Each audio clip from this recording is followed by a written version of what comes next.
സ്വർണ്ണപ്പാളി വിഷയം ഹൈക്കോടതി ഇടപെട്ടില്ലായിരുന്നുവെങ്കിൽ നമ്മൾ ആരെങ്കിലും അറിയുമായിരുന്നു. കണ്ണ് തെറ്റിയാൽ കക്കും എന്നുള്ള അവസ്ഥ കേരള ഹൈക്കോടതിക്ക് ബോധ്യമുണ്ട്. അവർ ഈ അയ്യപ്പ സംഗമത്തിലൂടെ വിശ്വാസികളായ ഭൂരിപക്ഷ സമൂഹത്തിന്റെ കണ്ണിൽ പൊടിയിടാൻ ശ്രമിക്കുകയാണ്. ഇവരുടെ താല്പര്യം സാധാരണ അയ്യപ്പന്മാരെ ശബരിമലയിൽ എത്തിക്കുക എന്നുള്ളതല്ല, പണമുണ്ടാക്കുക എന്നുള്ളതാണ്. ഹിന്ദുക്കളെ ആക്രമിക്കുക, ഹൈന്ദവ വിശ്വാസങ്ങളെ ആക്രമിക്കുക. ഇപ്പൊ തന്നെ ശ്രീകൃഷ്ണ ജയന്തിക്ക് നേരെ എത്ര ആക്രമണങ്ങൾ നടത്തി. ഇത് ഒരു നബിദിന ഘോഷയാത്രക്കെതിരെ നടക്കുന്നു. സർക്കാർ ഖജനാവ് നിറയ്ക്കാൻ ഒരു സംഗമം നടത്തുന്നു എന്ന് വേണ്ടേ പറയാൻ. ക്ഷേത്ര സ്വത്തുക്കൾ കവർന്നെടുക്കുന്ന ദേവന്റെ അന്തകന്മാരായിട്ടാണ് ഇന്ന് ദേവസ്വം ബോർഡ് ഭരിക്കുന്നവർ നിലനിൽക്കുന്നത്. അയ്യപ്പ വിശ്വാസത്തെ ഏതൊക്കെ തരത്തിൽ അപഹസിച്ചവരാണ്. പെട്ടെന്ന് പൊട്ടിപ്പുറപ്പെട്ട ഒരു ഭക്തരോടുള്ള സ്നേഹവും നമ്മൾ കണ്ടു. അവരൊരു ഭാഗത്ത് വിശ്വാസികൾക്കൊപ്പമാണ് എന്ന് പറയും. വിശ്വാസികൾക്കൊപ്പമാണെന്ന് പറയുന്നവർ ശബരിമല വിശ്വാസത്തെ തകർക്കാൻ വേണ്ടി പോലീസിനെ കൊണ്ട് വിശ്വാസികളെ അടിച്ചമർത്തും.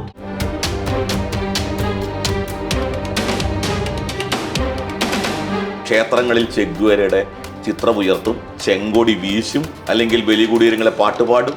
അണികളെ കാലങ്ങളായി പഠിപ്പിച്ചു വന്നിരിക്കുന്നത് ഈ ആന്റി ഹിന്ദു ആയിട്ടുള്ള മനോഭാവമാണ്. അത് സ്ത്രീ വിരുദ്ധതയാണ്, സ്ത്രീ സമത്വത്തിനെതിരാണ് എന്നിവർ പറയുന്നു. മറുഭാഗത്ത് ഇസ്ലാമിക വിശ്വാസമനുസരിച്ചുള്ള ശരീഅത്തിന് അനുകൂലമായി അവർ കോടതിയിൽ അഫിഡവിറ്റ് കൊടുക്കും. ശരീഅത്തിൽ സ്ത്രീക്ക് തുല്യതയില്ല, സ്ത്രീക്ക് സ്വത്താവകാശം പുരുഷനെ പോലെ ശരീഅത്തിലില്ല. ഇതിലൊക്കെ മുസ്ലിം വിശ്വാസത്തോടൊപ്പം ഇവർ നിൽക്കുന്നു. തങ്ങൾ പറയുന്നത് എന്തും അതേപടി വെട്ടി വിഴുങ്ങുന്നവരല്ല ഇപ്പോഴത്തെ അണികൾ എന്ന ബോധ്യം CPM-നുണ്ടായി. അപ്പോൾ ഇപ്പോൾ അവരൊന്ന് പ്ലേറ്റ് മാറ്റുകയാണ്, ഞങ്ങൾ വിശ്വാസികൾക്കൊപ്പമാണ്.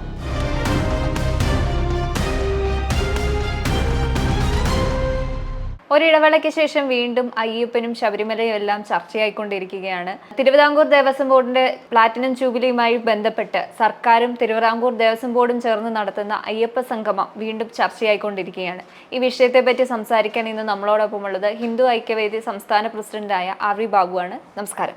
നമസ്കാരം. എന്തിനാണ് സർക്കാർ ഇത്രയും വർഷം ഉണ്ടായിട്ട് ഈ ഒരു സമയത്ത് അയ്യപ്പ സംഗമം നടത്തുന്നത്? ഇപ്പോൾ സർക്കാർ ധൃതി പിടിച്ച് ഇങ്ങനെ ഒരു അയ്യപ്പ സംഗമത്തിൻ്റെ പിന്നാലെ പോകാൻ കാരണം വളരെ വ്യക്തമായിട്ട് നമുക്ക് മനസ്സിലാക്കാൻ കഴിയുന്നത് ഒരു രാഷ്ട്രീയ ലക്ഷ്യം അതിൻ്റെ പിന്നിലുണ്ടെന്നാണ്. അയ്യപ്പന്മാരോടോ അയ്യപ്പ വിശ്വാസത്തോടോ ശബരിമലയോടോ ഒരു താല്പര്യവുമില്ലാത്തൊരു ഗവൺമെൻറ്റാണ് കേരളം ഭരിച്ചുകൊണ്ടിരിക്കുന്നത്. അയ്യപ്പ വിശ്വാസികളെ എങ്ങനെയാണ് ഈ ഗവൺമെൻറ് കൈകാര്യം ചെയ്തത് എന്ന് ശബരിമല പ്രക്ഷോഭകാലത്ത് കേരളം കണ്ടതാണ്, ലോകം കണ്ടതാണ്. അയ്യപ്പ വിശ്വാസത്തെ ഏതൊക്കെ തരത്തിൽ അപഹസിച്ചവരാണ് ഈ സർക്കാരും ഈ സർക്കാരിന് നേതൃത്വം കൊടുക്കുന്ന രാഷ്ട്രീയ പ്രസ്ഥാനവും എന്ന് ലോകത്തിന് മുഴുവൻ മനസ്സിലായിട്ടുള്ള കാര്യമാണ്. അതിൻ്റെ പേരിൽ ഈ രാഷ്ട്രീയ പ്രസ്ഥാനത്തെ ആ സമയത്ത് ഈ നാട്ടിലെ ജനങ്ങൾ ഒറ്റക്കെട്ടായി നിന്ന് പരാജയപ്പെടുത്തുകയും ശിക്ഷിക്കുകയും ചെയ്ത ഒരു സമയം നമ്മൾ കണ്ടതാണ് കഴിഞ്ഞ 2019 ലോക്സഭ ഇലക്ഷൻ. അപ്പോൾ ഈ ഗവൺമെൻറ്റിനെ നയിക്കുന്ന രാഷ്ട്രീയ പ്രസ്ഥാനത്തിനോ അയ്യപ്പ വിശ്വാസത്തോടോ ശബരിമലയോടോ എന്നു വേണ്ട സനാതനധർമ്മത്തോടും ഹൈന്ദവ വിശ്വാസങ്ങളോടുമൊക്കെ വിദ്വേഷമാണ്, വെറുപ്പാണ്, പരമപുച്ഛമാണ്.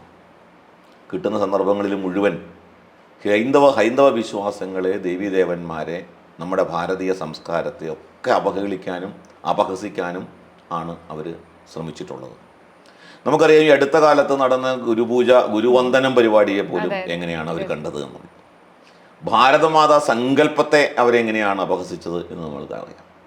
അപ്പോൾ നമ്മുടെ നാടിൻ്റെ സംസ്കാരവും ദേശീയതയും ആയിട്ട് ബന്ധപ്പെട്ട എല്ലാ കാര്യങ്ങളെയും നഖശിഖാന്തം എതിർത്തു വന്ന പാരമ്പര്യമുള്ള ഒരു പാർട്ടിയും ആ പാർട്ടിക്ക് നേതൃത്വം കൊടുക്കുന്ന ഗവൺമെൻറ്റും എടുത്തോ പിടിച്ചോ എന്നുള്ള മട്ടിൽ ഇപ്പോൾ ഒരു അയ്യപ്പ സംഗമം നടത്തുമ്പോൾ നമ്മളതിൻ്റെ പിന്നിൽ ശരിയായ ഒരു ഉദ്ദേശം, നല്ല ഉദ്ദേശമുണ്ട് എന്ന് ആരും കരുതുന്നില്ല. അതെ, തീർച്ചയായും. ഇത് പറയുമ്പോൾ നമ്മൾ പറയേണ്ട ഒരു കാര്യം, 2018 എന്നൊരു വർഷം നമ്മൾ ആരും മറക്കാനിടയില്ലാത്ത ഒരു വർഷമാണ്. പെട്ടെന്ന് പൊട്ടിപ്പുറപ്പെട്ട ഒരു ഭക്തരോടുള്ള സ്നേഹവും നമ്മൾ കണ്ടു. 2018 എന്ന വർഷത്തിലെ ഏറ്റവും കൂടുതൽ സ്ത്രീ പ്രവേശനത്തിന് അനുകൂലിച്ച ഒരു സർക്കാരാണിത്. ഇവരിപ്പോൾ അയ്യപ്പ ഭക്തന്മാരുടെ കൂടെയാണ് എന്ന് പറയുന്നതിൽ എന്താണ് ഉള്ളത്? അല്ല, ഇപ്പോൾ ഞാൻ ഇന്നലെ ഒരു വാർത്ത കണ്ടിരുന്നു. അതായത് ഇന്നാണ് ആ വാർത്ത വന്നത്. ഇന്നലെ നിയമസഭയ്ക്കകത്ത് സർക്കാർ ഒരു ക്ലാരിഫിക്കേഷൻ നടത്തി, ഒരു ചോദ്യത്തിന് ഉത്തരമായിട്ട്. അതായത് സുപ്രീം കോടതിയിൽ ഞങ്ങൾ യുവതീ പ്രവേശനത്തിനെ അനുകൂലിച്ച് അഫിഡാവിറ്റ് കൊടുത്തിട്ടില്ല എന്ന ഒരു വിവരാവകാശ മറ്റേ ചോദ്യത്തിന് ഉത്തരമായിട്ട് വാസവൻ പറഞ്ഞൊരു മറുപടിയാണ്. അപ്പോൾ ഇപ്പോൾ സി പി എമ്മും അതേപോലെ സി പി എം നേതൃത്വം കൊടുക്കുന്ന ദേവസ്വം ബോർഡും ശ്രമിച്ചുകൊണ്ടിരിക്കുന്നത് ഞങ്ങൾ യുവതീ പ്രവേശനത്തെ എതിർത്തിട്ടില്ല, അനുകൂലിച്ചിട്ടില്ല എന്ന ഒരു സമീപനമാണ്. അപ്പോൾ യുവതീ പ്രവേശനത്തെ ഞങ്ങൾ അനുകൂലിക്കുന്നില്ല എന്ന് ഇപ്പോൾ ഭക്തന്മാരെ വിശ്വസിപ്പിക്കാൻ നടത്തുന്ന ഒരു ശ്രമം ഇതിൻ്റെ പിന്നിലുണ്ട്. കാരണം കേരളത്തിലെ ഹൈന്ദവ സമൂഹം ശബരിമല വിഷയവുമായി ബന്ധപ്പെട്ട് അവിടുത്തെ ആചാരാനുഷ്ഠാനങ്ങളുമായി വളരെ അഭേദ്യമായി ബന്ധപ്പെടുകയും അതൊരു വൈകാരികമായി സമീപിക്കുകയും ചെയ്ത ആളുകളാണ് കേരളത്തിലെ ഹൈന്ദവ സമൂഹം, ശബരിമല വിശ്വാസികൾ. ആ വിശ്വാസത്തിന് എതിരായി നിലപാടെടുത്ത് എന്നുള്ളതിൻ്റെ പേരിൽ ഒറ്റപ്പെട്ടു പോയി സി പി എം കേരളത്തിൽ എന്നൊരു തിരിച്ചറിവ് അവർക്കുണ്ട്. ആ ഒറ്റപ്പെടൽ കഴിഞ്ഞ കുറേ കാലമായിട്ട് സി പി എം, പ്രത്യേകിച്ച് ഭൂരിപക്ഷ സമൂഹത്തിൽ സി പി എമ്മിന് ഒരു വലിയ തോതിൽ വില ഇടിഞ്ഞുകൊണ്ടിരിക്കുന്നു, പിന്തുണ നഷ്ടപ്പെട്ടുകൊണ്ടിരിക്കുന്നു. കഴിഞ്ഞ ലോക്സഭാ തെരഞ്ഞെടുപ്പ് നമുക്കറിയാം, കേരളത്തിൽ ഏകദേശം 20% വോട്ട് കേരളത്തിലെ ഹിന്ദുത്വ രാഷ്ട്രീയ പ്രസ്ഥാനങ്ങൾക്ക് കിട്ടുകയുണ്ടായി. വലിയ തോതിൽ സി പി എമ്മിൻ്റെ വോട്ടാണ്. സി പി എമ്മിന് നിരന്തരമായി വോട്ട് ചെയ്തുകൊണ്ടിരുന്ന ആളുകൾ, അതിൽ തന്നെ അടിസ്ഥാന ജനവിഭാഗങ്ങൾ, പിന്നോക്ക ജനവിഭാഗങ്ങൾ സി പി എമ്മിനെ ഉപേക്ഷിച്ച് ഹിന്ദുത്വ രാഷ്ട്രീയത്തോട് ചേർന്ന് നിൽക്കുന്ന കാഴ്ചയാണ് കഴിഞ്ഞ ലോക്സഭാ തെരഞ്ഞെടുപ്പിൽ കണ്ടത്. അതിനുശേഷം നടന്ന നിയമസഭാ ഉപതെരഞ്ഞെടുപ്പുകളിൽ ഈ പറയുന്ന പോലെ സി പി എമ്മിന് വലിയ തിരിച്ചടികളുണ്ടായി.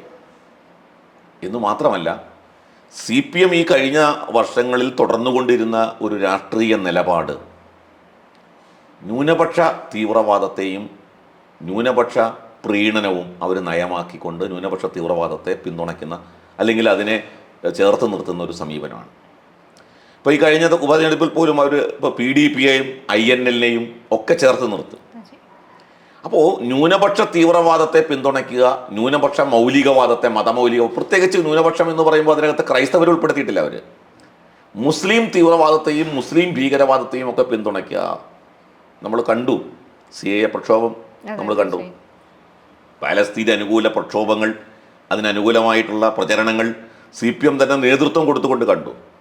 സി പി എമ്മിൻ്റെ ഓൾ ഇന്ത്യ സമ്മേളനത്തിൽ പാലസ്തീന് ഐക്യദാർഢ്യം പ്രഖ്യാപിച്ചുകൊണ്ട് മുസ്ലിം മതാചാര പ്രകാരം അവർ ധരിക്കുന്ന കഫ്യ ധരിച്ചു നമ്മുടെ പിണറായി വിജയൻ അടക്കമുള്ള രാഷ്ട്രീയ നേതാക്കന്മാർ, ഒരു ഓൾ ഇന്ത്യ സെക്രട്ടറി അടക്കമുള്ള ആൾക്കാർ. എന്ന് വെച്ചാൽ മുസ്ലിം തീവ്രവാദത്തെ പിന്തുണയ്ക്കുകയും പ്രീണന രാഷ്ട്രീയം ഒരു നയമായിട്ട് സ്വീകരിക്കുകയും ചെയ്തു. പക്ഷേ കഴിഞ്ഞ ലോക്സഭാ തെരഞ്ഞെടുപ്പിലും ഒപ്പം തന്നെ കഴിഞ്ഞ ഉപതെരഞ്ഞെടുപ്പുകളിലൊന്നും ഈ മുസ്ലിം വിഭാഗം അവർ പ്രതീക്ഷിച്ച പോലെ പിന്തുണച്ചിട്ടില്ല സി പി എമ്മിനെ. അപ്പോൾ ഈ തിരിച്ചറിവ് സി പി എമ്മിനുണ്ട്. അപ്പോൾ പിന്നെ എന്താണ് വേണ്ടത്? തങ്ങളുടെ നിലപാട് കൊണ്ട് നഷ്ടപ്പെട്ടു പോയ ഭൂരിപക്ഷ സമൂഹത്തിലെ പിന്നോക്ക അടിസ്ഥാന ജനവിഭാഗങ്ങളുടെ വോട്ട് തിരിച്ചു പിടിക്കണം. അതിനെന്താണ് വഴി? ഈ തങ്ങൾ വിശ്വാസികളാണ്, തങ്ങൾ ശബരിമല അടക്കമുള്ള കാര്യങ്ങളിൽ ഞങ്ങളുടെ നിലപാട് യുവതീ പ്രവേശനത്തിനെതിരാണ് എന്ന് സ്ഥാപിച്ചുകൊണ്ട് ഒരു പുതിയ നരേറ്റീവ് സൃഷ്ടിക്കാനാണ് അവർ ശ്രമിച്ചുകൊണ്ടിരിക്കുന്നത്.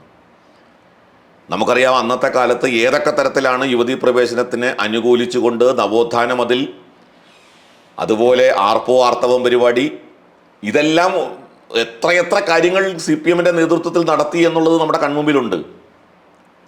ഇപ്പോൾ നിലവിൽ അവർ ഈ അയ്യപ്പ സംഗമത്തിലൂടെ ഭൂരിപക്ഷ സമൂഹത്തിൻ്റെ, വിശ്വാസികളായ ഭൂരിപക്ഷ സമൂഹത്തിൻ്റെ കണ്ണിൽ പൊടിയിടാൻ ശ്രമിക്കുകയാണ്. അപ്പോൾ അതാണ് അതിൻ്റെ പൊളിറ്റിക്കൽ അജണ്ട എന്ന് പറയുന്നത്. ഭൂരിപക്ഷ സമൂഹത്തിൻ്റെ വോട്ട് തിരിച്ചു പിടിക്കാനുള്ള ഒരു അവസരമായിട്ട് അയ്യപ്പ സംഗമത്തെ ഉപയോഗിക്കാൻ ശ്രമിക്കുന്നു. 2, ഇതിൻ്റെ മറവിൽ വലിയ അഴിമതിക്ക് സാധ്യത ഉണ്ടാക്കുകയാണ്. വലിയ അഴിമതിയാണ് ഇതിൻ്റെ പിന്നിൽ ലക്ഷ്യം വയ്ക്കുന്നത്. അയ്യപ്പ സംഗമം ഇവർ പറയുന്നത് എന്താണ്? ഞങ്ങൾ ശബരിമലയുടെ അടിസ്ഥാന സൗകര്യങ്ങളുടെ വികസനം എന്നാണ്. ശബരിമലയുടെ വികസനം, അവിടെ ഇൻഫ്രാസ്ട്രക്ചർ അടക്കമുള്ള കാര്യങ്ങൾ കൊണ്ടുവരണം. വിമാനത്താവളം, ശബരിമല വിമാനത്താവളം വരുന്നു. റോപ്പ് വേ സംബന്ധിച്ചുള്ള മാസ്റ്റർ പ്ലാനിൽ റോപ്പ് വേ. അപ്പോൾ പുതിയ ഇവിടെ സർക്കാർ പിണറായി സർക്കാർ മറുപടി പറയേണ്ട ഒരു കാര്യമുണ്ട്. എത്ര വർഷമായി ശബരി റെയിൽപാതയുടെ പണി അല്ലെങ്കിൽ ആ പദ്ധതി അംഗീകരിക്കപ്പെട്ട് കേന്ദ്ര സർക്കാർ അതിന് അനുമതി കൊടുത്തു. അത് കൊടുത്തതിന് ശേഷം ശബരി റെയിൽപാതയുടെ പണി എവിടെ എത്തി? എത്ര ഏക്കർ സ്ഥലം അക്വയർ ചെയ്തു? ഒരു ഇഞ്ച് മുന്നോട്ട് പോയിട്ടില്ല. അതിനുശേഷം ഇത് പറയുമ്പോൾ നമ്മൾ ഓർക്കേണ്ട ഒരു കാര്യം, 9 വർഷം ഭരിച്ചു, എന്നിട്ട് അവർക്ക് ഈ 9 വർഷവും ചെയ്യാൻ പറ്റാത്തൊരു കാര്യമാണ് ഇപ്പോൾ ഞങ്ങൾ ശബരിമലയുടെ വികസനവുമായി ബന്ധപ്പെട്ട് അയ്യപ്പന്മാർക്ക് ഏറ്റവും കൂടുതൽ സൗകര്യപ്രദമാവുന്ന ഒരു കാര്യമാണ് ശബരി റെയിൽപാത. ആ ശബരി റെയിൽപാത എന്താ മുന്നോട്ട് പോകാത്തതിൻ്റെ കാരണം? അതിന് ഉത്തരം ആരാ പറയേണ്ടത്? അപ്പോൾ ശബരി റെയിൽപാത അവിടെ സ്തംഭിച്ചു നിൽക്കുന്നു. എന്നിട്ട് എരുമേലിയിൽ വിമാനത്താവളം പദ്ധതിയിലൂടെ ലക്ഷ്യം വയ്ക്കുന്നത് വലിയ റിയൽ എസ്റ്റേറ്റ് താല്പര്യങ്ങളാണ്. ആ റിയൽ എസ്റ്റേറ്റ് അവിടെ വിമാനത്താവളം വരണോ വേണ്ടെന്നുള്ളത് വേറൊരു വിഷയം. ഞാൻ പറയുന്നത് ആ വിമാനത്താവള പദ്ധതിക്ക് ഇത്ര ആവേശത്തോടെ ഞങ്ങൾ ശബരിമല വികസനം എന്നൊക്കെ പറഞ്ഞ് കൊണ്ടുവരുന്നത്, അതിൻ്റെ പിന്നിൽ വലിയ റിയൽ എസ്റ്റേറ്റ് താല്പര്യങ്ങളുണ്ട്, അഴിമതിയുണ്ട്, വലിയ സാമ്പത്തിക ലാഭം ലക്ഷ്യം വെച്ചുകൊണ്ടാണ് അതൊക്കെ ചെയ്യുന്നത്. അപ്പോൾ ശരിക്ക് അയ്യപ്പ വിശ്വാസികളെ വിശ്വാസത്തിൻ്റെ പേരിൽ ചൂഷണം ചെയ്ത് വലിയ തോതിൽ പണം തട്ടിയെടുക്കുക എന്ന ലക്ഷ്യം ഇത് സംഘടിപ്പിക്കുന്നവർക്കുണ്ട് എന്ന് വേണം മനസ്സിലാക്കാൻ. അവരുടെ ഭരണം അവസാനിക്കാൻ പോകുന്ന ഒരു ഘട്ടത്തിൽ ഒരു അയ്യപ്പ സംഗമമായിട്ട് വന്നാൽ അതിൽ നിന്ന് കാണുന്നവർക്ക് മനസ്സിലാക്കാൻ പറ്റും വോട്ട് പിടിക്കാനാണ് എന്നൊരു കാര്യം തീർച്ചയായും മനസ്സിലാക്കാൻ പറ്റുന്ന ഒരു കാര്യമല്ലേ. ശബരിമല മാസ്റ്റർ പ്ലാനുമായി ബന്ധപ്പെട്ട് കേരള സർക്കാർ പല ഘട്ടങ്ങളിലായിട്ട് നിരവധി പണം അനുവദിച്ചിട്ടുണ്ട്. ഈ പണം എന്ത് ചെയ്തു? എന്തുകൊണ്ടാണ് പദ്ധതിക്ക് വേണ്ടിയിട്ട് ഈ പണം ചെലവഴിക്കാൻ കഴിയാതെ ലാപ്സായി പോയത്? ഇന്നും പമ്പയിലെ മലിനീകരണം തടയാൻ സാധിച്ചിട്ടില്ല എന്നുള്ള ഒരു കാര്യം. ഒരുപാട് പദ്ധതികളുണ്ട്. ശബരിമലയുമായി ബന്ധപ്പെട്ട് നിരവധി പദ്ധതികൾക്ക് ഈ മാസ്റ്റർ പ്ലാനുമായി ബന്ധപ്പെട്ട് പിണറായി സർക്കാർ അനുവദിച്ച പണം ഇപ്പോൾ 220 കോടി രൂപ 2016 മുതൽ 2023 വരെയുള്ള 7 വർഷക്കാലത്തേക്ക് 220 കോടി രൂപ അനുവദിച്ചു എന്ന് വിവരാവകാശം അനുസരിച്ചിട്ടുള്ള ഒരു റിപ്പോർട്ടുണ്ട്. പിണറായി ഈ സർക്കാർ അനുവദിച്ചു എന്നുള്ള റിപ്പോർട്ടുണ്ട്. 220 കോടി രൂപയിൽ 140 കോടി രൂപയും ലാപ്സായി എന്നാണ് പറഞ്ഞത്. കേന്ദ്ര സർക്കാർ അനുവദിച്ച സ്വപ്നദർശൻ പദ്ധതിയിലെ 100 കോടി രൂപയിൽ 80 കോടി രൂപയും ലാപ്സായി എന്നാണ്. That means Sabarimala master plan വേണ്ടി അനുവദിച്ച പണം ശരിയായ രീതിയിൽ ചെലവഴിക്കപ്പെടാതെ പോയി എന്ന് വന്നാൽ ഈ ശബരിമല വികസനത്തോട് ഇവരുടെ താല്പര്യം എന്താണ്? ആത്മാർത്ഥത എന്താണ്? അപ്പോൾ ഈ അയ്യപ്പ സംഗമം യഥാർത്ഥത്തിൽ സാമ്പത്തിക താല്പര്യമാണ് മുന്നിൽ വെക്കുന്നത് എന്നുള്ളതാണ് ഒരു കാര്യം. രാഷ്ട്രീയ താല്പര്യവും ഒരു ഭാഗത്ത് രാഷ്ട്രീയ താല്പര്യവും മറുഭാഗത്ത് സാമ്പത്തിക താല്പര്യവും കൂടി മുന്നോട്ട് വയ്ക്കുന്നു എന്നുള്ളത്. സർക്കാർ ഖജനാവ് നിറയ്ക്കാൻ ഒരു അയ്യപ്പ സംഗമം എന്നൊരു പേരിട്ട് ഒരു സംഗമം നടത്തുന്നു എന്ന് വേണ്ടേ പറയാൻ? ഇതിലെ സർക്കാരിൻ്റെ ഖജനാവ് എന്നുള്ളത് മാത്രമല്ല, സർക്കാരിൻ്റെ ഖജനാവ് അയ്യപ്പന്മാർ വരുന്നതിലൂടെ വരുന്ന ഒരു വരുമാനമാണ്. ഈ അയ്യപ്പന്മാരെ വെച്ച് സത്യത്തിൽ വലിയ തോതിൽ ഉള്ള ഒരു അഴിമതിയുടെ കേന്ദ്രമായിട്ട് ദേവസ്വം ബോർഡിനെ മാറ്റിയിരിക്കുകയാണ്. ഇപ്പം നിലവിൽ പുറത്തു വന്ന വാർത്തകൾ നമുക്കെല്ലാവരെയും ആശങ്കപ്പെടുത്തുന്ന കാര്യമാണ്. ശബരിമലയെ സംബന്ധിച്ചിടത്തോളം ഭക്തന്മാർ, ശബരിമലയിലെ അയ്യപ്പന്മാർ, അവർ കടുത്ത വ്രതാനുഷ്ഠാനത്തോടെ വിശ്വാസത്തോടെ സവിശേഷമായ ചില വിശ്വാസങ്ങൾ, ആചാരങ്ങൾ, അനുഷ്ഠാനങ്ങളൊക്കെ നടത്തിക്കൊണ്ടാണ് ശബരിമലയിലേക്ക് അയ്യപ്പന്മാർ വരുന്നത്. അവിടെ സമർപ്പിക്കുന്ന ഓരോ തുട്ടും അവർ ആത്മാർത്ഥമായിട്ട് വിശ്വാസപൂർവ്വം സമർപ്പിക്കുന്നതാണ്. പക്ഷേ ശബരിമലയെ സംബന്ധിച്ചിടത്തോളം ഈ പണം ധൂർത്തടിക്കപ്പെടുന്നു, ഈ പണം അഴിമതിക്ക് വിധേയമാകുന്നു എന്നുള്ള ഒരു ആശങ്ക ഇന്ന് ഭക്തന്മാർക്ക് ഉണ്ടായിട്ടുണ്ട്. അപ്പോൾ ഈ അയ്യപ്പ സംഗമത്തിലൂടെ യഥാർത്ഥത്തിൽ പുതിയ രീതിയിൽ പണം സ്വരൂപിച്ച് ആ പണം തട്ടിയെടുക്കാമോ എന്നുള്ള ഒരു നോട്ടമാണ് ഇതിൻ്റെ പിന്നിലുള്ളവർക്ക് എന്നുള്ള കാര്യമാണ്. കാരണം ഇപ്പോൾ നോക്കൂ, സ്വർണ്ണപ്പാളിയുടെ വിഷയം ഉണ്ടായി. സ്വർണ്ണപ്പാളിയുടെ വിഷയം ഉണ്ടാകുമ്പോൾ അതിൻ്റെ ഉത്തരവാദികൾ കേവലം ഉദ്യോഗസ്ഥ തലത്തിലെ ചില ആളുകളുടെ മേൽ ഏൽപ്പിക്കാൻ പറ്റുന്ന കാര്യമല്ല. 4.5 കിലോയോളം സ്വർണം നഷ്ടപ്പെട്ടിട്ടുണ്ട് എന്നുണ്ടെങ്കിൽ അത് കേവലം ഉദ്യോഗസ്ഥ തലത്തിൽ എടുക്കുന്ന ഒരു തീരുമാനമല്ല. ഈ സ്വർണം ഇവിടെ നിന്ന് കൊണ്ടുപോകുമ്പോൾ ദേവസ്വം ബോർഡിൻ്റെ ഒരു ഉദ്യോഗസ്ഥന്മാരും അതിൻ്റെ ഒപ്പം പോയിട്ടില്ല. അത് ഉരുക്കുമ്പോൾ ദേവസ്വം ബോർഡിൻ്റെ ഉദ്യോഗസ്ഥന്മാരത് മോണിറ്റർ ചെയ്തിട്ടില്ല. തിരികെ കൊണ്ടുവരുമ്പോൾ എത്രയുണ്ട് അതെന്ന് രേഖപ്പെടുത്തിയിട്ടില്ല. കൊണ്ടുവരുന്നത് സ്വർണ്ണപ്പാളിയാണെന്ന് എഴുതിയിട്ടില്ല. അടിമുടി ദുരൂഹതകളാണ് ആ വിഷയത്തിലുള്ളത്. അത് കേവലം ഉദ്യോഗസ്ഥ തലത്തിൽ നടന്നൊരു കാര്യമാണെന്ന് പറഞ്ഞാൽ നമുക്കത് വിശ്വസിക്കാൻ കഴിയില്ല. അപ്പം ഇവരെല്ലാം കൂടി ചേർന്ന് നടത്തുന്ന ഒരു പങ്കുകച്ചവടമാണ് എന്ന് നമ്മൾ പറയേണ്ടിയിരിക്കുന്നു, വിശ്വസിക്കേണ്ടിയിരിക്കുന്നു. അപ്പം അതുകൊണ്ട് ഒരു നിമിഷം ശബരിമല ദേവസ്വം ബോർഡിൻ്റെ ഭരണസമിതിക്ക് ആ സ്ഥാനത്ത് തുടരാൻ അർഹതയില്ല. ദേവസ്വം ബോർഡ് ഉടൻ രാജിവെച്ച് പുറത്തു പോകണം. ഭക്തന്മാരുടെ വിശ്വാസം നഷ്ടപ്പെട്ടൊരു ബോർഡാണ്, വിശ്വാസികളുടെ വിശ്വാസം നഷ്ടപ്പെട്ടൊരു ബോർഡാണ്. യഥാർത്ഥത്തിൽ ക്ഷേത്രങ്ങളുടെ അന്തകന്മാരാണ് ഇന്ന് ദേവസ്വം ബോർഡിൽ നിലനിൽക്കുന്നത്. ദേവന്റെ സ്വത്തുക്കൾ കവർന്നെടുക്കുന്ന, ക്ഷേത്ര സ്വത്തുക്കൾ കവർന്നെടുക്കുന്ന ദേവന്റെ അന്തകന്മാരായിട്ടാണ് ഇന്ന് ദേവസ്വം ബോർഡ് ഭരിക്കുന്നവർ നിലനിൽക്കുന്നത്. അപ്പം അതുകൊണ്ട് ഇതിൻ്റെ സാമ്പത്തിക താല്പര്യം വളരെ വലുതാണ്. അതുകൂടി നമ്മൾ മനസ്സിലാക്കേണ്ടതുണ്ട്. ഞാൻ മറ്റൊരു കാര്യം കൂടി പറയാം. ഇവർ തുടക്കത്തിൽ പറഞ്ഞത് ഇതിന് പ്രത്യേക പൈസ കൊടുക്കുന്നവർക്ക് അനുസരിച്ച് പ്രത്യേക കാർഡുകൾ വിതരണം ചെയ്യുന്നു. Diamond card, golden card, silver card കൊടുക്കുന്ന പണത്തിനനുസരിച്ച് അവിടെ പ്രത്യേക സൗകര്യം ഒക്കെ. പക്ഷെ അത് പറ്റില്ല എന്ന് കോടതി പറയുകയും ചെയ്തു. കോടതി പറഞ്ഞതുകൊണ്ടാണ്, ഇപ്പോൾ ഈ ഹൈക്കോടതി ഉള്ളത് കൊണ്ടാണ് ഇവർക്ക് പലതും ചെയ്യാൻ പറ്റാത്തത്. എന്തുകൊണ്ട് നമ്മൾ ആലോചിക്കേണ്ട ഒരു വലിയൊരു കാര്യമുണ്ട്. എന്തുകൊണ്ടാണ് നമ്മുടെ ഈ ക്ഷേത്രങ്ങൾക്ക് ഹൈക്കോടതിയുടെ ഒരു മോണിറ്ററിംഗ് ഇപ്പം നിൽക്കുന്നത്? ദേവസ്വം ബോർഡ് ക്ഷേത്രങ്ങൾക്കാണുള്ളത്. എന്തുകൊണ്ടാണ്? കണ്ണ് തെറ്റിയാൽ കക്കും എന്നുള്ള അവസ്ഥ കേരള ഹൈക്കോടതിക്ക് ബോധ്യമുണ്ട്. കണ്ണ് ഒന്ന് തെറ്റിയാൽ കട്ടു മുടിക്കുന്ന ഭരണസമിതിയാണ് ദേവസ്വം ബോർഡിൻ്റെ ഭരണസമിതി എന്ന് ഈ ഭരണസമിതിയെക്കുറിച്ച് കാലാകാലങ്ങളായി ദേവസ്വം ബോർഡ് ഭരിക്കുന്നവർ കണ്ണു തെറ്റിയാൽ കക്കും എന്നുള്ള ബോധ്യമുള്ളത് കൊണ്ടാണ് കേരള ഹൈക്കോടതിയുടെ മോണിറ്ററിങ്ങും കേരള ഹൈക്കോടതി കൃത്യമായി ഇടപെടലുകൾ നടത്തുന്നത് ദേവസ്വം ഭരണത്തിൽ. ഈ ഹൈക്കോടതി അവിടെ ഇല്ലായിരുന്നെങ്കിൽ പല സന്ദർഭങ്ങളിലും ഹൈക്കോടതി പോലും ദേവസ്വത്തിൻ്റെ ഈ തോന്നിയവാസങ്ങൾക്ക് പല സമയത്തും കൂട്ടുനിന്നിട്ടുണ്ട്. ഞാനത് ഇല്ലെന്നും പറയുന്നില്ല. പക്ഷേ ചില സന്ദർഭങ്ങളിലെങ്കിലും ഈ കൊള്ളയ്ക്ക് തടസ്സം നിൽക്കാൻ ഹൈക്കോടതിക്ക് സാധിച്ചിട്ടുണ്ട്, അല്ലെങ്കിൽ ഹൈക്കോടതി നിർബന്ധിതരായിട്ടുണ്ട്. ഇപ്പോൾ ഇപ്പോഴത്തെ കാര്യം തന്നെ ഹൈക്കോടതി ഇടപെട്ടില്ലായിരുന്നെങ്കിൽ ഇതറിയുമായിരുന്നു നമ്മളാരെങ്കിലും. ഈ സ്വർണ്ണപ്പാളി വിഷയം ഹൈക്കോടതി ഇടപെട്ടില്ലായിരുന്നെങ്കിൽ നമ്മൾ ആരെങ്കിലും അറിയുമായിരുന്നു? ഇത് മൂടി വെച്ച കാര്യമില്ലേ? ഇതറിയാത്തതാണ്. 42 കിലോ കൊണ്ടുപോയത് 38 കിലോ ഉള്ളൂ എന്ന് പറയുമ്പോൾ ഇത് അറിയാതെയാണോ? 4.5 കിലോ കുറഞ്ഞതിനെ കുറിച്ച് അറിഞ്ഞിട്ടില്ല ദേവസ്വം ഭരണസമിതി എന്നാണോ നമ്മൾ മനസ്സിലാക്കേണ്ടത്? അറിഞ്ഞിട്ടില്ലെങ്കിൽ ദേവസ്വം ഭരണസമിതിക്ക് ആ സ്ഥാനത്ത് തുടരാൻ അവകാശമുണ്ടോ, അർഹതയുണ്ടോ? അപ്പോൾ ഇത് വളരെ ഗുരുതരമായിട്ടുള്ള ഒരു പ്രശ്നമാണ്. അതുകൊണ്ട് അയ്യപ്പ സംഗമം രാഷ്ട്രീയ താല്പര്യവും സ്വാർത്ഥ താല്പര്യവും മുൻനിർത്തിക്കൊണ്ട് നടത്തപ്പെടുന്നതാണ് എന്നുള്ള കാര്യത്തിൽ യാതൊരു സംശയവുമില്ല. ഭക്തിയോ വിശ്വാസമോ ശബരിമലയുടെ വികസനമോ ഒക്കെ പുറംപൂച്ചു മാത്രമാണ്, പുറമേക്കുള്ള ഒരു പ്രചരണം മാത്രമാണ്.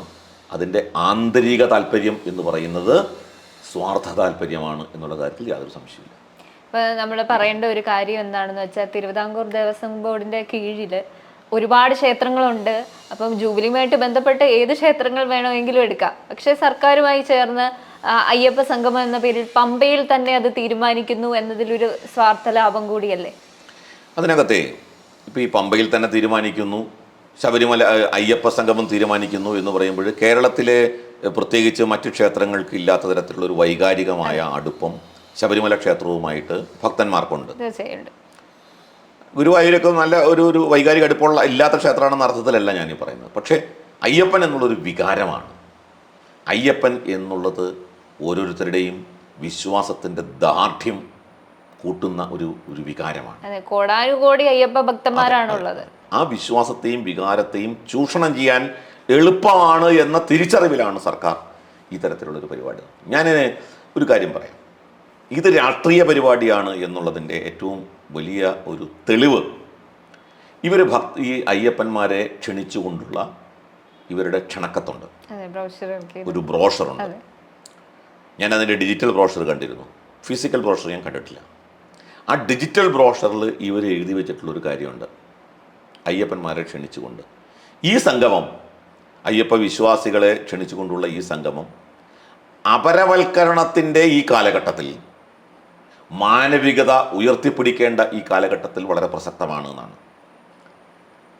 ശബരിമലയുടെ വികസനവും ശബരിമലയുടെ അടിസ്ഥാന സൗകര്യങ്ങളും എന്തൊക്കെ വേണം എന്ന് ചർച്ച ചെയ്യാൻ വേണ്ടിയാണ് എന്ന് പറഞ്ഞുകൊണ്ട് വിളിച്ചുകൂട്ടിയിട്ടുള്ള സംഗമത്തിൽ അവിടെ എന്താണ് അപരവൽക്കരണം, അവിടെ എന്താണ് മാനവികതയുടെ മുദ്രാവാക്യത്തിൻ്റെ പ്രസക്തി?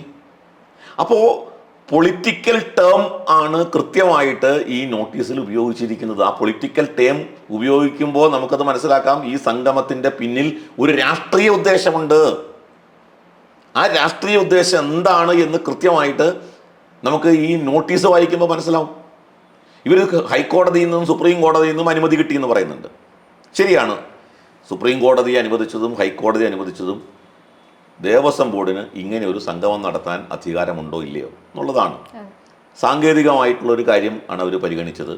ഹൈന്ദവ സംഘടനകൾ ഉയർത്തിയ വിഷയങ്ങളെല്ലാം ഒന്നും തന്നെ ഹൈക്കോടതി പരിഗണിച്ചിട്ടില്ല, അവിടെ ചർച്ച ചെയ്തിട്ടില്ല. ഹൈന്ദവ സംഘടനകൾ എന്താ പറഞ്ഞത്? ധാർമ്മികമായിട്ട് ഈ സർക്കാരിന് അയ്യപ്പ സംഗമം നടത്താൻ സാധ്യമല്ല. ഒന്നാമത് കാരണം അയ്യപ്പന്മാരെ വേട്ടയാടിയ ഒരു സർക്കാരാണ്. രണ്ടാമത് അങ്ങനെ ഒരു ധാർമ്മികത ഈ സർക്കാർ ഇപ്പോൾ അവകാശപ്പെടുന്നുണ്ടെങ്കിൽ ആ ധാർമ്മികതയ്ക്ക് ഉപോത്ബലകം, അതിന് തെളിവായിട്ട് അയ്യപ്പന്മാർക്കെതിരെ ചാർത്തിയ കേസുകൾ പിൻവലിക്കണം. എന്നിട്ട് വേണം അയ്യപ്പന്മാരെ ക്ഷണിക്കാൻ.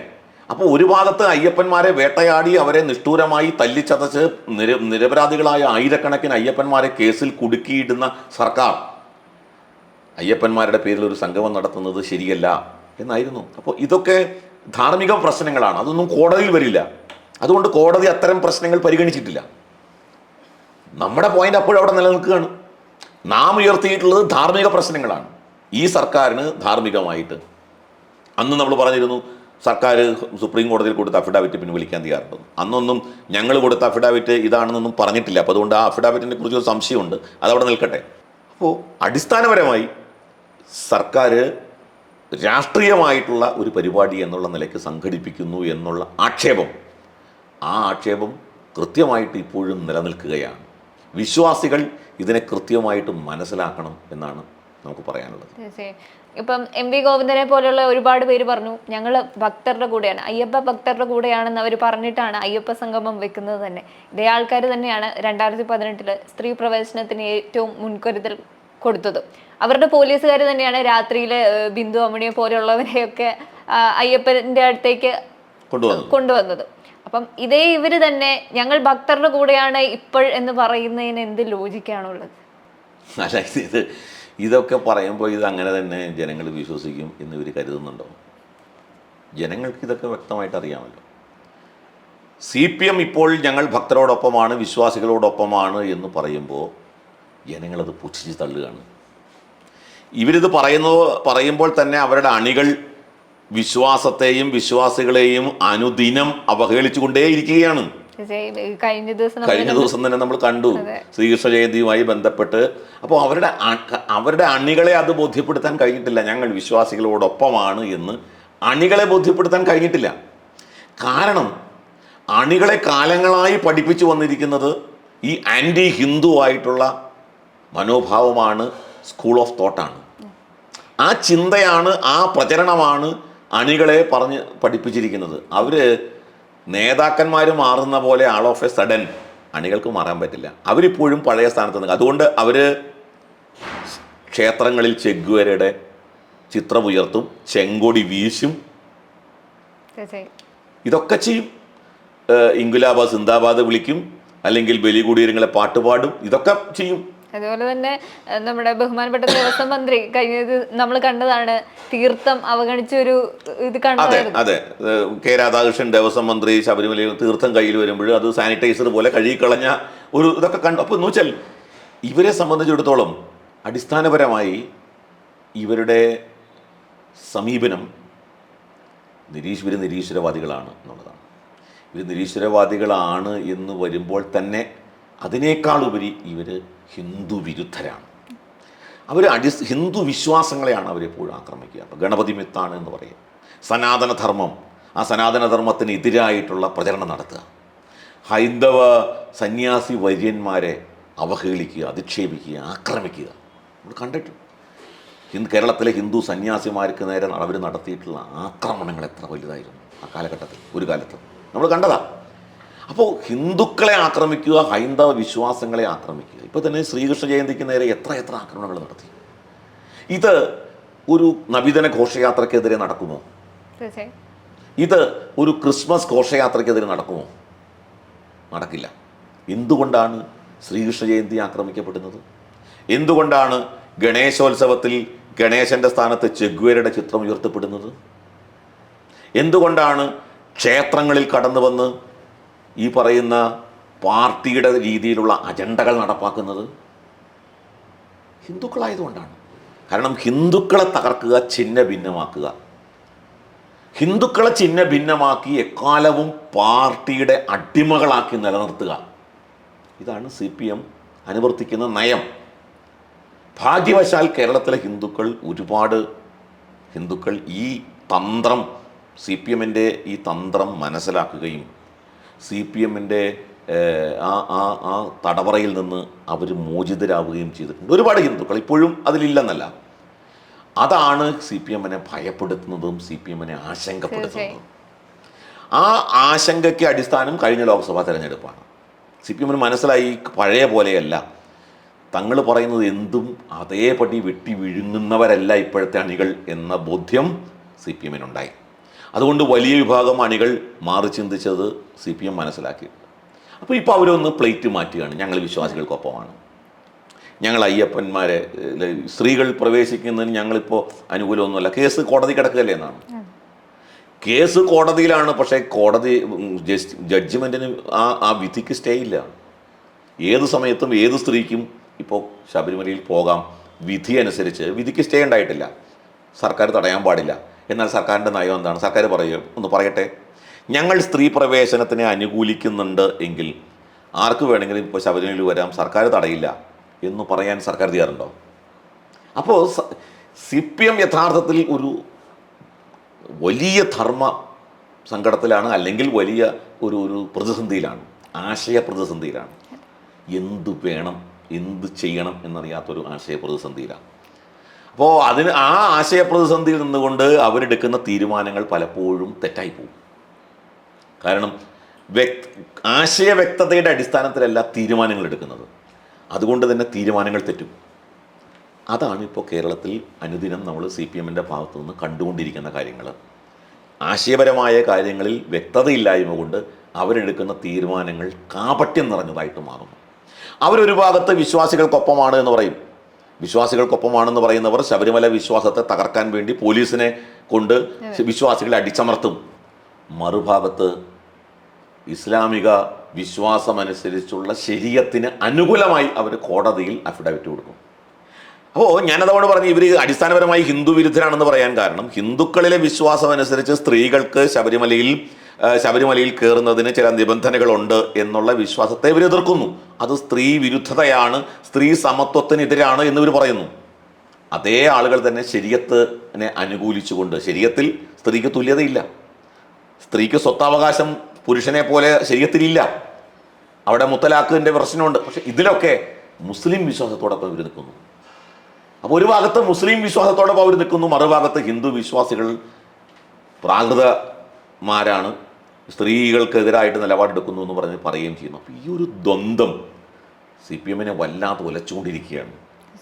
അത് അണികൾ തിരിച്ചറിയുന്നുണ്ട് എന്ന് അവർക്കറിയാം. അതുകൊണ്ട് വലിയ തോതിൽ CPM ഒറ്റപ്പെട്ടുകൊണ്ടിരിക്കുകയാണ്. യാതൊരു സംശയവും വേണ്ട. CPMനകത്ത് ഒരു വലിയ മാറ്റം സംഭവിച്ചുകൊണ്ടിരിക്കുന്നുണ്ട്. അവർ കേവലം അധികാരം ഉള്ളതുകൊണ്ടും മാത്രമല്ല, പാർട്ടി എന്നുള്ള നിലയ്ക്ക് ഒരുപാട് പാർട്ടി അണികൾ പാർട്ടി സംവിധാനവുമായിട്ട് ചേർന്ന് നിൽക്കേണ്ട സാഹചര്യമുള്ളതുകൊണ്ടും, അത് സൊസൈറ്റി എന്നുള്ള നിലയ്ക്കാകാം, കുടുംബശ്രീ എന്നുള്ള നിലയ്ക്കാകാം, പല രീതിയിലും പാർട്ടി സംവിധാനത്തോട് ചേർന്ന് നിൽക്കാൻ നിർബന്ധിതരായി ഇരിക്കുന്നത് കൊണ്ട് മാത്രമാണ് പാർട്ടി ഇന്ന് നിലനിൽക്കുന്നത്. കേരളത്തിൻ്റെ സാഹചര്യത്തിൽ അല്ലെങ്കിൽ ബംഗാളിൻ്റെ സ്ഥിതിയിലേക്ക് പണ്ടേ ഈ പാർട്ടി മാറിപ്പോയേനെ. ഈ അയ്യപ്പ സംഗമത്തോട് ചേർത്ത് തന്നെ നമ്മളൊരു കാര്യം പറയുമ്പോൾ, കോടാനുകോടി അയ്യപ്പ ഭക്തന്മാരാണുള്ളത്. ഇതിൽ നിന്ന് ഈ 3000 പേരെ തെരഞ്ഞെടുത്തത് എന്തിലായിരിക്കാം ഇവർ ഈ 3000 പേരെ തെരഞ്ഞെടുത്തിരിക്കുന്നത്? ബോർഡിന് പോലും വ്യക്തതയില്ലല്ലോ. കോടതി ചോദിച്ചല്ലോ, ബോർഡിന് പോലും വ്യക്തതയില്ലല്ലോ. ഇതെന്താണ് ഇതിൻ്റെ പ്രയോറിറ്റി, എന്താണ് ഇതിൻ്റെ ക്രൈറ്റീരിയ, മാനദണ്ഡം എന്താണ്? ഈ 3000 പേരെ അല്ലെങ്കിൽ 4876 പേര് അപ്ലൈ ചെയ്തു എന്നാണ്. 4876 പേര് അപ്ലൈ ചെയ്തു എന്ന് ദേവസ്വം ബോർഡ് പ്രസിഡന്റ് പറയുകയുണ്ടായി. അപ്പോൾ 3000 പേർക്കാണ് അനുമതി. അപ്പോൾ അതിൽ 3000 പേരെ സെലക്ട് ചെയ്തതിൻ്റെ മാനദണ്ഡം എന്താണ് പറഞ്ഞിട്ടില്ലല്ലോ. ഇതൊക്കെ വെറും മുഖം മൂടിയാണെന്നേ. ആളുകളെ കബളിപ്പിക്കാൻ വേണ്ടി ആളുകളുടെ കണ്ണിൽ പൊടിയിടുന്ന ഒരു സമീപനമാണ്. അവിടെ പോലും കോടതിയുടെ ഇടപെടലും ശക്തമായ എതിർപ്പും കൊണ്ടാണ്. അല്ലെങ്കിൽ ഈ നാളെയും മറ്റന്നാളും 10,000 പേരിൽ കൂടുതൽ ശബരിമലയ്ക്ക് എത്താൻ കഴിയുമായിരുന്നില്ല. കാരണം അവിടെ റെസ്ട്രിക്ഷൻ ഉണ്ടായിരുന്നു, ഓൺലൈൻ ബുക്കിംഗ് തടഞ്ഞിരുന്നു. പക്ഷേ വലിയ എതിർപ്പ് വന്നപ്പോൾ അതിൽ മാറ്റം വരുത്തിയെന്നാണ് ഞാൻ അറിഞ്ഞത്. എന്ന് വെച്ചാൽ ഇവരുടെ താല്പര്യം സാധാരണ അയ്യപ്പന്മാരെ ശബരിമലയിൽ എത്തിക്കുക എന്നുള്ളതല്ല, പണമുണ്ടാക്കുക എന്നുള്ളതാണ്. അപ്പോൾ അതുകൊണ്ട് അയ്യപ്പ സംഗമം ധാർമ്മികമായി തെറ്റാണ്, നിയമപരമായി തെറ്റാണ്, സാമ്പത്തിക സ്വാർത്ഥതയും രാഷ്ട്രീയ സ്വാർത്ഥതയുമാണ് അതിൻ്റെ പിന്നിലുള്ള ലക്ഷ്യം എന്നുള്ള കാര്യത്തിൽ യാതൊരു സംശയവും വേണ്ട. എന്താണേലും അയ്യപ്പ സംഗമം സെപ്റ്റംബർ 20 നടക്കാൻ പോവുകയാണ്. 22 ശബരിമല കർമ്മസമിതിയുടെ നേതൃത്വത്തിൽ മറ്റൊരു അയ്യപ്പ സംഗമം കൂടി നടക്കുകയാണ്. പിണറായി സർക്കാർ അയ്യപ്പ സംഗമം നടത്തുന്നത് എന്തിനാണെന്നും ഏതിനാണെന്നും ഒക്കെ കണ്ടു തന്നെ അറിയണം. നന്ദി, നമസ്കാരം.